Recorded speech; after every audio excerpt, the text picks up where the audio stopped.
सहनावतु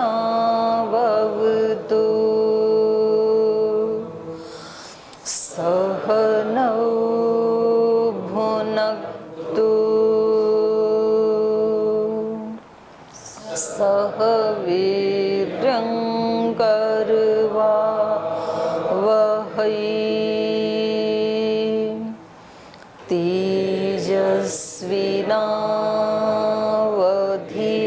तेजस्विनावधीतमस्तु मा विद्विषावहै।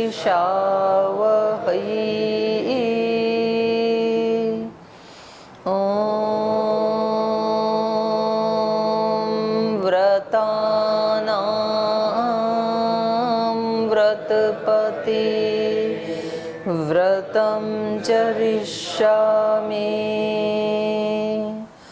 तच्छकीयं तन्मे रोध्यताम् इदमहमनृतात् सत्यमुपैमि।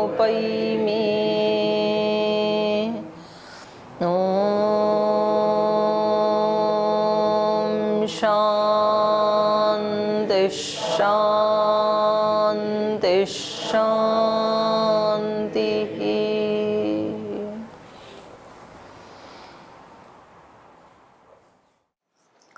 वाल्मीकि रामायण के अयोध्या कांड का 48वां सर्ग आज हम प्रारंभ करेंगे। 47 सर्ग पढ़े हमने। 47वें सर्ग में जब आर्य सुमंत्र श्री राम को छोड़ करके वापस आते हैं तो उसमें माता कौशल्या और महाराजा दशरथ जी का विलाप और माता कौशल्या के शोक के कारण कुछ कठोर वचन महाराजा दशरथ को कहे जाते हैं। महाराजा दशरथ पूरा धैर्य का परिचय देते हुए माता कौशल्या को उसके धर्म का स्मरण कराते हैं और स्मरण होने पर माता कौशल्या पुनः महाराजा दशरथ से क्षमा याचना करती हैं और वो बताती हैं कि मुझे नहीं कहना चाहिए था, लेकिन शोक सब कुछ नष्ट कर देता है। तो शोक के वशीभूत होकर के कुछ क्षणों के लिए, कुछ देर के लिए मैं अपने धर्म को भूल सी गई थी, तो आप मुझे क्षमा करें। तो ऐसे उनके क्षमा याचना किए जाने पर महाराजा दशरथ उनको क्षमा कर देते हैं और इसी रिलैक्सेशन में उनको नींद आ जाती है, उनकी आंखें लग जाती हैं। तो श्री राम को गए अभी 5 दिन हुए हैं, 5वीं रात्रि है ये, आज की रात्रि। और माता पिता को ऐसे लग रहा है जैसे तो 5 वर्ष बीत गए हों।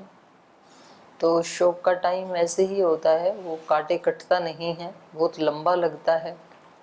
और सुख का टाइम ऐसे होता है कि जैसे पंख लगा के उड़ रहा है, उसका पता भी नहीं चलता है कब बीत गया। तो ये बहुत ही व्यावहारिक और मार्मिक वर्णन हमने 47वें सर्ग में पढ़ा। बहुत सुंदर उपदेश है ये, खास करके गृहस्थ लोगों के लिए।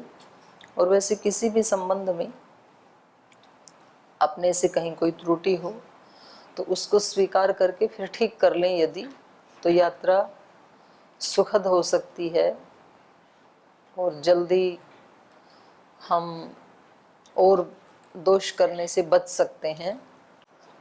तो ज़्यादा दिक्कत तब होती है कि दोष का पता भी लग जाता है लेकिन अहंकार उसको स्वीकार नहीं करने देता है और क्षमा मांगने में हमें अपना छोटापन महसूस होता है। तो वहाँ से फिर दोष और बढ़ जाते हैं। अनजाने में भूल हो जाती है, हमें पता भी लग जाता है, दूसरे भी बता भी देते हैं।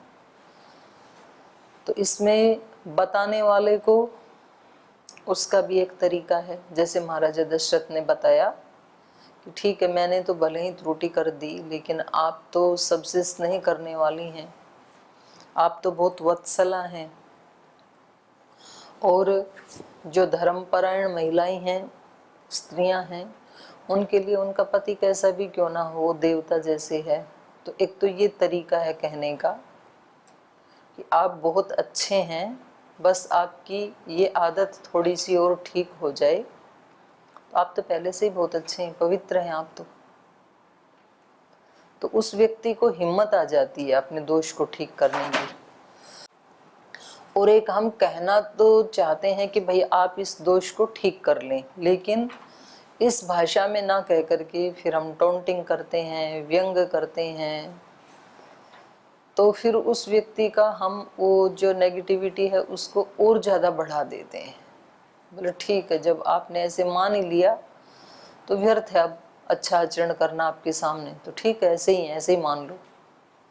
तो उसकी बिल्कुल सात्विक एनर्जी डाउन हो जाती है, फिर वो संभल नहीं पाता है।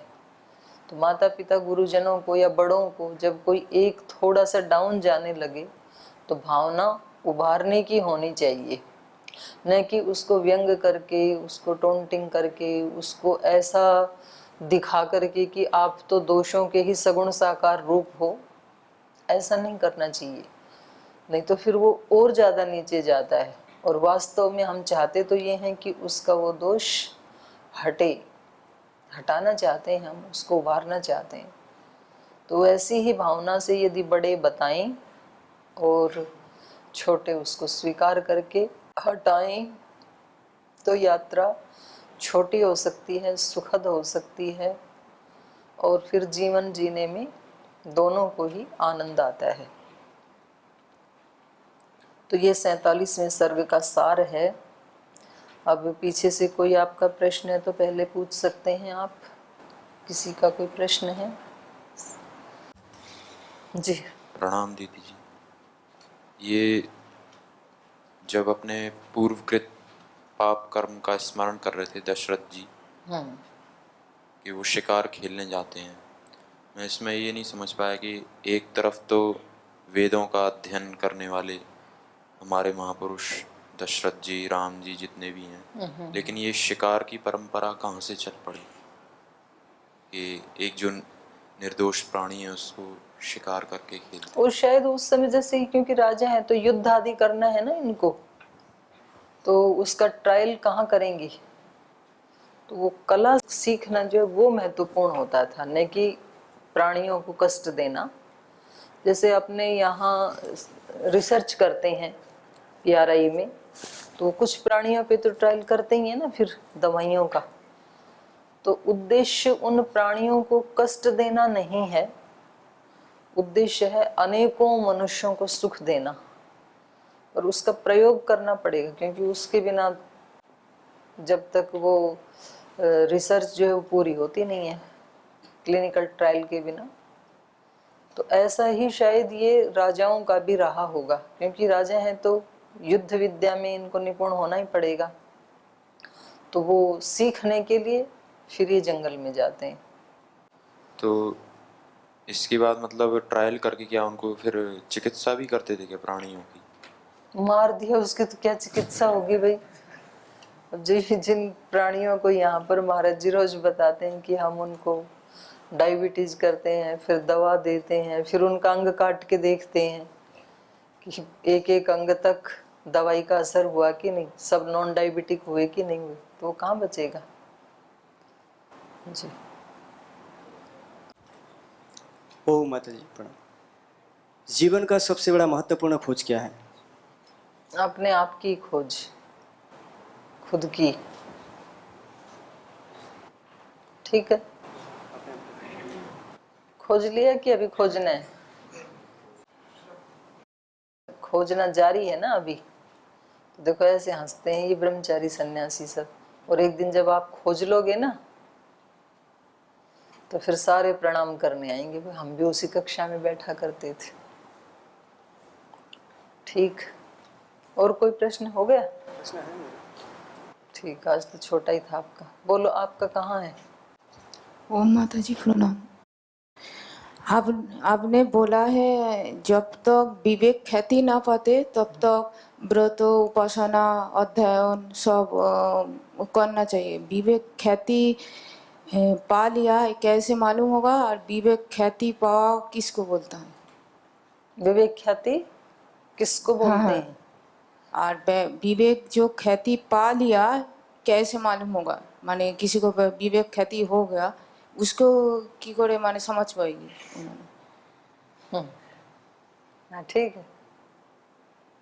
विवेक ख्याति कहते हैं बुद्धि की सबसे ऊंची अवस्था को। हमारी बुद्धि निर्णय करती है ना, जैसे रास्ते में कहीं कांटा पड़ा है, पत्थर पड़ा है, तो बुद्धि क्या कहती है, पैर मत रखना नहीं तो कष्ट हो जाएगा।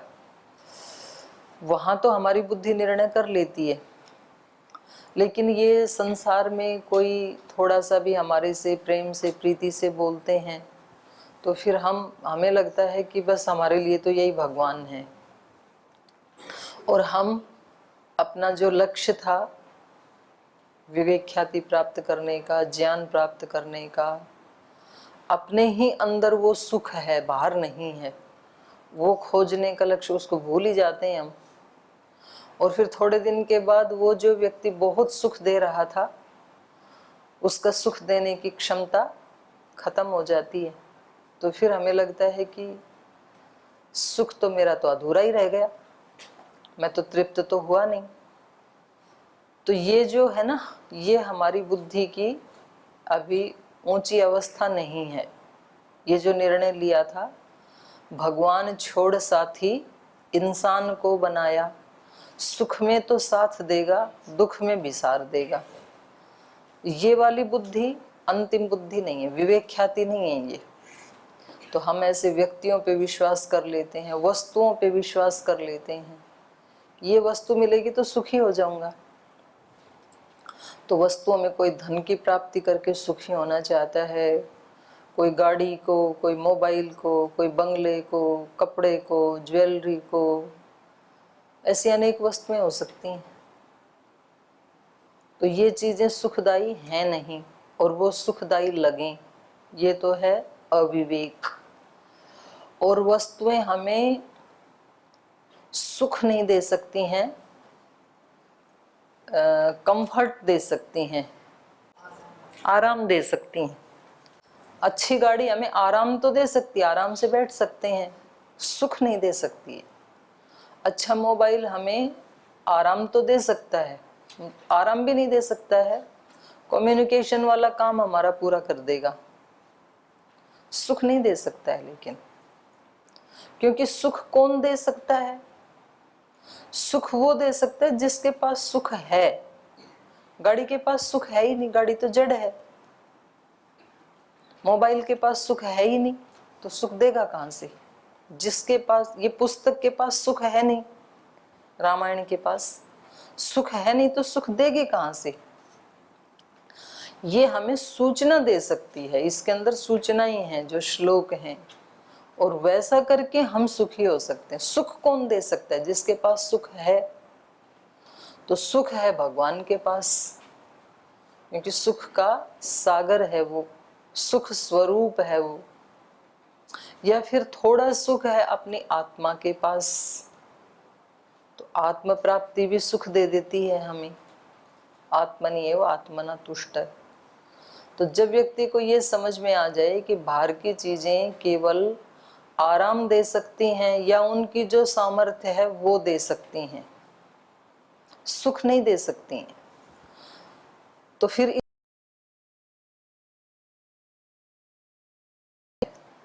जरूर कमाना है। लेकिन ये हमें ध्यान रहे कि धन से ये वस्तुएं मिल सकती हैं, सुख नहीं मिल सकता है धन से, क्योंकि धन में सुख है ही नहीं। हमें ये पता होना चाहिए, गाड़ी लानी है अच्छी, जरूर लानी चाहिए, लेकिन ये पता होना चाहिए कि गाड़ी हमें सुविधा दे सकती है, जल्दी पहुंचा सकती है, अच्छी है तो शरीर को आराम से पहुंचा देगी, इतना तो ठीक है। भोजन हमारे पेट की जो भूख है उसको शांत कर सकता है, सुख नहीं दे सकता है।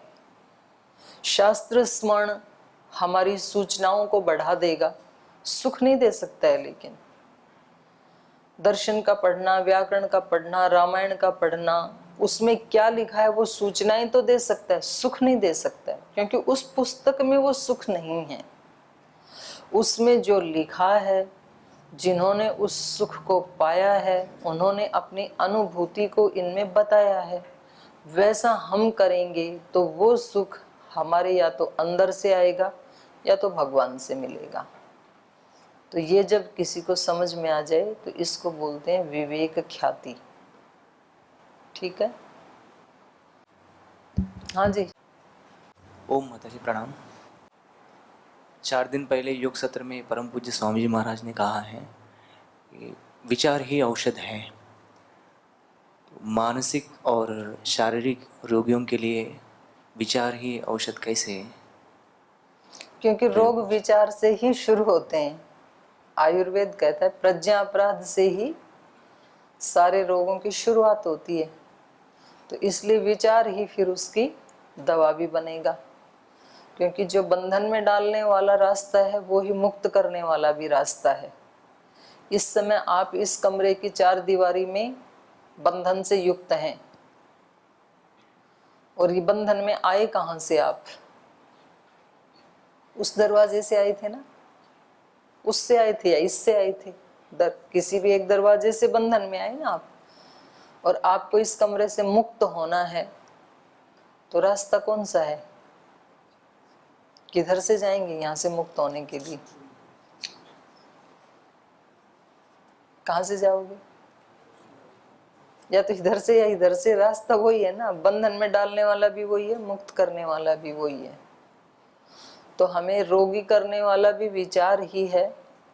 सबसे पहले विचार से ना सूक्ष्म रूप से हम रोगों को अपनी तरफ आकर्षित करते हैं, और फिर वो धीरे धीरे बढ़ते बढ़ते फिर स्थूल रूप में आ जाते हैं। कोई भी वस्तु इस सृष्टि में जो निर्माण उसका शुरू होता है वो पहले सूक्ष्म रूप में शुरू होता है, उसके बाद स्थूल रूप में आता है। कोई भी वस्तु छोटी या बड़ी, हम सब मनुष्यों का जो निर्माण जो दिख रहा है, हमारा शरीर, ये भी पहले सूक्ष्म रूप में हमारे माता पिता के प्रज्ञा में विचार में आया कि हमारे घर में कोई संतान आई, फिर वो स्थूल रूप लेती है। जिस मकान में हम बैठे हैं ये पहले सूक्ष्म रूप में श्रद्धेय स्वामी जी महाराज या पूज्याचार्य जी के विचार में आया कि कोई एक ऐसा हॉल बनाए जिसमें विद्यार्थी आराम से बैठ करके पढ़ सकें। फिर ये स्थूल रूप में आए। हमारे विचार में पहले आता है कि भूख लगी है, आज रोटी बना लें तो भूख मिट जाएगी, या चावल बना लें, और फिर वो चावल या रोटी बन जाते हैं। तो ऐसे ही रोग भी पहले सूक्ष्म रूप में हमारे शरीर में अवतरित होते हैं। या तो हम टेंशन लेंगे, या तो तनाव में रहेंगे, या तो कुछ अनकंफर्ट फील करेंगे, या दूसरों की अपेक्षा अपने को कुछ हीन फील करेंगे। कुछ तो होगा, और वो विचार फिर हमारे से वैसे आचरण करवाएगा, और फिर वो रोग हमारे शरीर में आएगा। तो फिर विचार ही औषधि भी है। उसके अपोजिट विचार उठाओ आप उसी समय। जब अपने मन में कोई ऐसा विचार आता है ना जो थका देने वाला है, जो उदास कर देने वाला है, जो अपने को क्लिष्ट वृत्ति से युक्त कर दे रहा है, मन को थोड़ा भारी कर दे रहा है, चित्त भी भारी हो रहा है, हृदय भी भारी हो रहा है, कुछ अच्छा नहीं लग रहा है, तो तुरंत फिर उस विचार को चेंज करना है। कुछ ऐसा विचार उठाना है जो अपने को थोड़ा रिलैक्स फील हो, थोड़ा उत्साहित हो, हम अपने आप को दिव्य चेतना की स्तर पर लाएं। ऐसा कोई विचार उठाना है तो वो औषधि बन जाता है। फिर एक व्यक्ति कहता है घर में ना मैंने इतने दिन काम कर लिया लेकिन कोई अपना नहीं है, ये कोई मेरे से प्रेम नहीं करते, कोई मेरा ध्यान नहीं रखते। मैंने 15 साल तक यहाँ इतना सेवा की, और अब जो नए नए लोग हैं तो उनको तो सब प्रेम करते, मेरे से कोई नहीं करता है। तो घर में कुछ नए बच्चे आ जाते हैं, बेटे बेटियां आती हैं, बहुएं आ जाती हैं, तो उनको सब लोग प्रीति करते हैं। तो उसको लगता है कि इसमें यहाँ तो मेरी तो कोई कदर ही नहीं है, कितना भी कर लो। तो ये शुरुआत है रोग की, क्योंकि संसार सबके लिए है।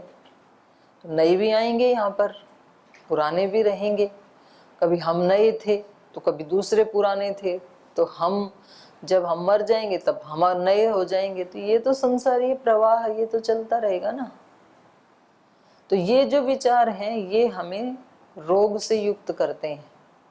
या वैसे भी मानो किसी व्यक्ति को कह दिया जाए कि हमने ना आपके घर वालों ने जो विल लिखी है वो हमने पढ़ी थी, उसमें आपका कहीं नाम नहीं है। या आपको कह दें यहाँ कि आप यहाँ गुरुकुल में रह तो रहे हो लेकिन तुम्हारा कोई भविष्य नहीं है यहाँ पे, ये एक विचार ही तो है। और ये विचार एकदम ऐसे डाउन कर देता है व्यक्ति को। अच्छा, हम तो सब छोड़ छाड़ के आए थे, यहाँ हमारा कोई भविष्य नहीं है क्या? तो फिर तुरंत नया विचार उठाना है कि जब मैं अपने घर से आया था तो मैं तो सब कुछ ठोकर मार के आया था, तो मुझे चाहिए ही नहीं यहाँ कुछ भी। तो मेरा भविष्य तो मेरे हाथ में है, क्योंकि मैं यहाँ आया किस लिए था? या तो सेवा के लिए या तो साधना के लिए, और वो दोनों मेरे हाथ में है। मैं कितनी भी साधना करूं ये तो मेरे हाथ में है, और मैं दूसरे लोगों की कितनी भी सेवा करूं ये भी मेरे हाथ में है। तो दूसरा ना तो मेरी सेवा की सामर्थ्य को छीन सकता है और ना तो साधना की सामर्थ्य को छीन सकता है। तो मेरा भविष्य तो उजला ही उजला है। दूसरा ये तो कर सकता है कि मेरे को इस गुरुकुल से निकाल के कहीं और भेज दे, पर मेरी सामर्थ्य तो कोई नहीं छीन सकता है। और मैं तो पहले ही सामर्थ्य से युक्त था, इसीलिए तो सेवा और साधना के लिए आया था। कुछ कमी होती तो मैं धन कमाता, और कमी आप ज्यादा से ज्यादा ये शब्द ज्ञान की मान लो कि भाई हम आए थे तो शब्दों का ज्ञान नहीं था। तो शब्दों का ज्ञान कहीं भी साधना और सेवा में आड़े नहीं आता है। देखो, 3 स्थिति हैं संसार में। एक है योग की स्थिति, एक है भोग की स्थिति, और तीसरी है व्यवहार की, लौकिक व्यवहार की स्थिति। योग को कभी सीखा और सिखाया नहीं जा सकता है, और भोग को भी कभी सीखा सिखाया नहीं जा सकता है। ये तो खुद ही व्यक्ति को अपने ही अभ्यासों से आ जाते हैं, और आगे बढ़ाना है तो बढ़ भी जाते हैं। सामान्य रूप से तो सबको आते हैं, ये हमारे अनेक जन्म जन्मांतरों के जो संस्कार हैं। अब भोग सीखने का कहीं कोई विद्यालय है? इधर उधर की चीजों से ही सीख लेते हैं ना लोग, कोई विद्यालय नहीं है, और अपने आप निष्णात हो जाते हैं। ऐसे ही जो योग जिनको सीखना है उसके लिए बाहर के इस शब्द ज्ञान की या बाहर के साधनों की कोई जरूरत नहीं है। योग अंदर से अभिव्यक्त होता है, और ज्यादातर उन्हीं लोगों के अंदर अभिव्यक्त हुआ जो अभावों में थे। ठीक है, स्वामी जी महाराज आज हमें इतनी सारी सुविधाएं दे रहे हैं, इसके लिए तो वो अहोभाग्य है हमारा। लेकिन उन्होंने स्वयं जब घर से निकले तो उनके पास सीखने के लिए कोई पैसे थे क्या अच्छे उसमें पढ़ने के लिए? कुछ भी नहीं था। तो योग और भोग को बाहर से सीखा नहीं जा सकता, हिंट मिल सकते हैं कुछ दूसरे लोगों के। योग भी खुद ही आता है, भोग भी खुद आ जाता है व्यक्ति को। सीखना होता है तीसरा, लोक व्यवहार। उसके लिए हम जैसे अभी रामायण पढ़ रहे हैं, रामायण हमें लोक व्यवहार सिखाएगा, और योग को हम कैसे आत्मसात करें उसका हमें संकेत दे सकता है। तो ये हमारे विचार ही होते हैं। कोई व्यक्ति हमें कहता है कि भाई आप इतने अपने आप में योग्य हैं, आप महान आत्मा हैं। सभी आत्माएं महान होती हैं, आप भी एक आत्मा है, आप भी महान हैं, बहुत पवित्र हैं आप, बहुत होनहार हैं आप। बाहर की कोई वस्तु आपको मिले या ना मिले, भगवान का ऐश्वर्य, संपूर्ण ऐश्वर्य आपके लिए है। तो बताओ आपका भविष्य उजला क्यों नहीं है? हो सकता है पतंजलि का ऐश्वर्य कोई आपको ना दे। पहली बात तो पतंजलि का ऐश्वर्य किसी व्यक्ति के पास है ही नहीं। पतंजलि का सारा ऐश्वर्य किसके लिए है? संसार के लिए है, क्योंकि यहाँ कुछ भी स्वदेशी के माध्यम से या किसी अन्य माध्यम से जो लाभांश होता भी है वो सारा सेवा में लगना है, एक व्यक्ति के नाम पे है ही नहीं वो। और एक व्यक्ति यदि उसको लेगा ना तो वो 5 दिन भी नहीं चला पाएगा, क्योंकि ये तो श्रद्धेय स्वामी जी महाराज का डिजाइन भगवान ने ऐसा बना दिया कि वो उसको चला पा रहे हैं। हर व्यक्ति नहीं झेल सकता है। आपको देखो ना, छोटी छोटी जिनको जिम्मेदारियां दी हैं वो उसी में ही कितने ज्यादा परेशान हो जाते हैं बीच बीच में। छोटी जिनके पास जिम्मेदारी, एक गुरुकुल चला रहे हैं, एक संगठन चला रहे हैं, एक यूनिट चला रहे हैं, एक यूनिवर्सिटी में कोई एक विभाग चला रहे हैं, कितनी सारी समस्याएं। और जो इस सारे को चला रहा है बहुत कठिन है, ये सरल नहीं है। लगता तो ये है, बोल जी हम कब प्रतिनिधि बनेंगे स्वामी जी के, आज ही बन जाओ। महाराज जी तो चाहते ही हैं कि कोई एक दो तो ऐसा मिले, लेकिन वो तो भगवान डिजाइन करता है। किसी ऐसी जो दिव्य आत्माएं होती हैं वो तो देखो आती हैं कभी सदियों के बाद। पर मैं बिल्कुल एक उससे अलग बात कर रही हूँ कि पतंजलि का ऐश्वर्य पता नहीं हमें मिले ना मिले, लेकिन भगवान का ऐश्वर्य तो मेरे पास है ना। तो पतंजलि का ऐश्वर्य ज्यादा बड़ा है कि भगवान का ज्यादा बड़ा है? तो जिस समय कोई आपके दिमाग में ये विचार डाले कि भाई यहाँ आपका भविष्य हमें तो खतरे में दिखाई देता है, क्योंकि आपके नाम पे कोई 10, 20, 50 लाख जमा कराने वाला यहाँ है नहीं, तो ये विचार आपको रोगी कर देता है। अब आपकी इस विचार की औषधियां सुन लो आप कि भाई जो मेरी पढ़ाई है, जो मेरा पुरुषार्थ है, इसके बल पे मैं उस संसार में कितना कमा लेता। तो पहली बात तो पता नहीं नौकरी भी लगती कि नहीं लगती, क्योंकि मेरे से भी अच्छी अच्छी डिग्रियों वाले घूम रहे हैं अपनी डिग्री लेकर के। यहाँ थेरेपिस्ट PhD वाले हैं और जिनकी तनख्वाह अभी स्टार्टिंग में है 10-12 हजार रुपए से। PhD वाले 10-12 हजार रुपए कमा रहे हैं, और यहाँ एक विद्यार्थी के ऊपर महीने में 10-12 हजार रुपए खर्च किए जा रहे हैं। तो एक को मेहनत करके 10-12 हजार रुपए सेवा दे करके मिल रहे हैं, और यहाँ आपको 10-12 हजार रुपए दे करके पढ़ाया और जा रहा है। फिर किसी ऐसे स्कूल में जिसमें ऐसी फैसिलिटी हो, उस स्कूल में यदि आप पढ़ते, ज्ञान अर्जन करते, तो आपको कितना देना पड़ता। दूसरी बात कि भाई हम इतना यहाँ बाहर हम कितना कमा लेते, और कमा भी लेते मान लो, तो फिर उसमें से वो सारा परिवार, उसकी जो जिम्मेदारियां, वो सब खर्च करते करते आपके पास क्या बचता है। तो ये ही विचार आप करोगे तो आपको लगेगा कि नहीं, मुझे तो कृतज्ञ होना चाहिए। तो एक विचार हमें रोगी कर जाता है, दूसरा विचार हमें स्वस्थ कर जाता है। तो इसलिए व्यक्ति को महाराज जी अलग अलग ढंग से बोलते हैं कि हमेशा व्यक्ति को एक दिव्य चेतना में रहना चाहिए, एक भागवत चेतना में रहना चाहिए, ऋषि चेतना में रहना चाहिए। यही है ऋषि चेतना, कि विचार का लेवल डाउन ना हो। और ये केवल महाराज जी का ही कथन नहीं है, ये हमारे सब ऋषि मुनियों का है। जैसे महर्षि पतंजलि योग के उद्धारक हैं, योग तो उससे पहले था, हिरण्यगर्भ से लेकर के, लेकिन आज जिस व्यक्ति की पुस्तक या सूत्र के रूप में योग का प्रचार प्रसार या आगे बढ़ा, तो जो महर्षि पतंजलि जी हैं, उन्होंने अपने दर्शन की शुरुआत कहाँ से की? अथ योगानुशासनम। और अनुशासन शब्द का अर्थ उन्होंने क्या किया? शिष्टों का आचरण।